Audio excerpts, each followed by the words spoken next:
You know, we think of it as a secret to a smooth forehead, or maybe a miracle drug for migraines. But what if I told you that the main ingredient in Botox is also, gram for gram, the single most lethal substance known to humanity? Yeah, it's an absolutely wild story full of bioweapons, Cold War secrets, and one of the most unbelievable pivots in medical history. So let's just start right there with a simple question. If you had to guess, what is the deadliest substance on the planet? Maybe your mind goes to things like arsenic or cyanide, maybe even plutonium. And hey, those are all really good guesses, but they are not even in the same ballpark as what we're talking about today. To actually compare how deadly things are, scientists use this measurement called the LD50, which stands for median lethal dose.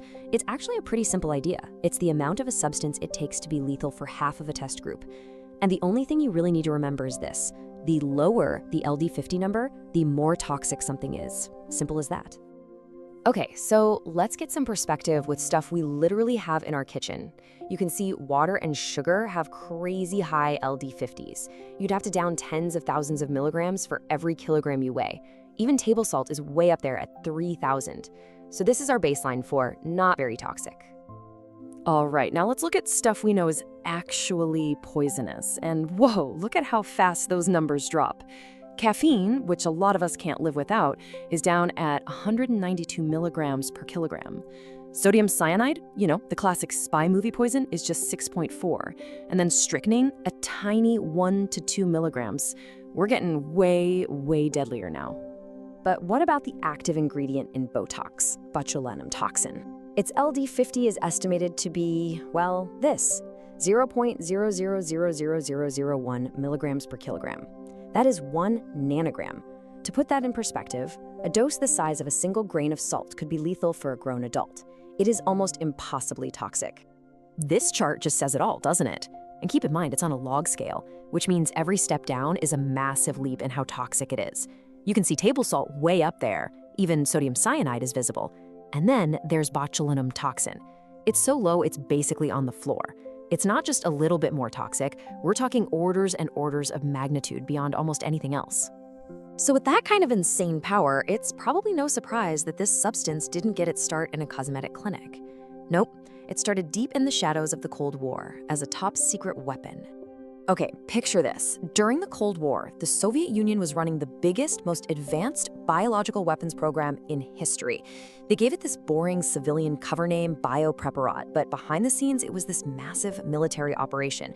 We're talking up to 65,000 people working at dozens of secret sites. And right there alongside terrifying things like anthrax and smallpox, botulinum toxin was one of their star players.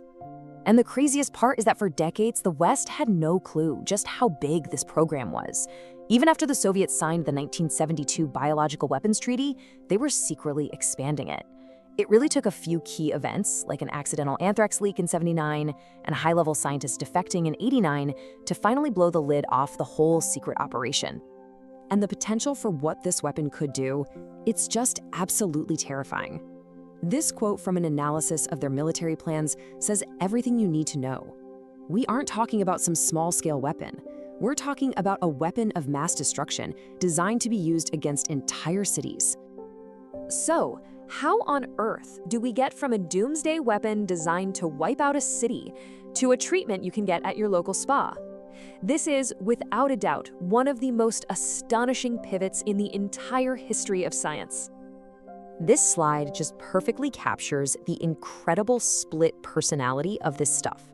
On one side, you have the weapon. It paralyzes your lungs. It causes botulism. It was a tool of Cold War terror. Then, on the other side, you have the medicine. It smooths wrinkles. It stops chronic migraines. It treats muscle spasms.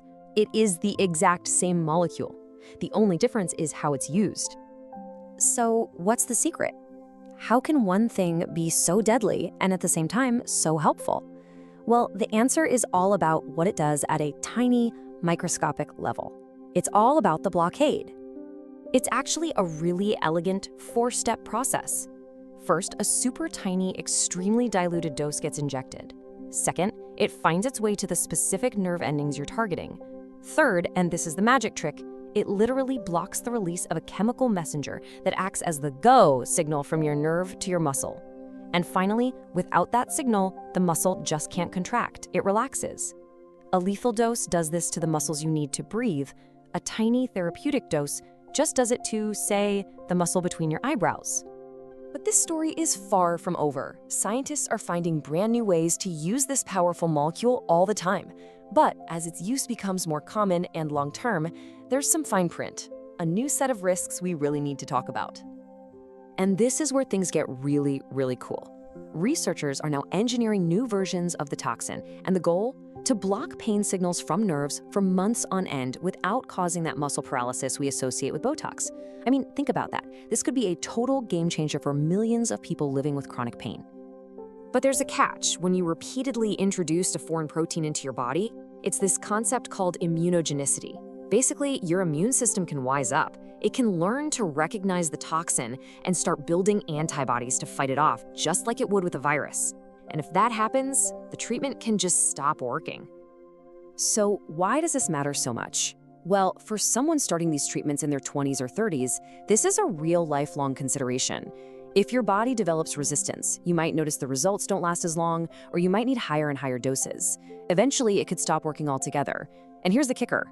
Right now, that resistance is considered irreversible. And this is where it gets interesting, because it turns out not all these products are made the same way. They basically fall into two groups. Some have the active toxin plus some extra proteins attached. The other kind is purified, so it only contains the toxin itself. And the thinking is pretty simple. The less foreign protein you inject, the lower the long-term risk of waking up your immune system. Which really brings us right back to where we began. From a weapon of mass destruction to a multi-billion-dollar medical and cosmetic giant. It's been an incredible journey. But it does leave us with one last question to think about. When you consider its terrifying power and its dark history, have we really tamed a monster, or have we just gotten very, very good at aiming it?